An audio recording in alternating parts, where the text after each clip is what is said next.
బాగానే దాతున్నావా? అబ్బా అల్లుడు, ఏదేమైనా ఈ మందు చాలా దరిద్రమైన అలవాటురా. అవును మావా, ఈ దరిద్రాన్ని ఈ సంవత్సరం తాపేద్దాం. మరి నెక్స్ట్ సంవత్సరం అల్లుడు కొత్త బ్రాండ్ ట్రై చేద్దాం మావా.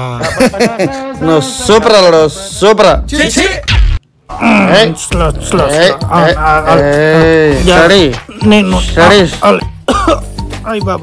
బైక్ లో దొమ్మ చల్లి. అరే బైక్ లో వద్దు, ఆటోలో వెళ్దాం రాదా?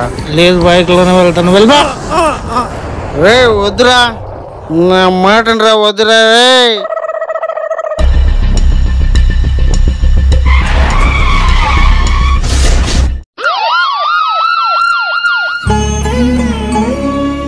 వినోదాలకు వెళ్లి ప్రమాదాలకు గురి కాకండి. మిమ్మల్ని నమ్ముకొని మీ కుటుంబం 1000 కళ్లతో ఎదురు చూస్తూ ఉంటుంది. క్షేమంగా ఇళ్లకు చేరండి.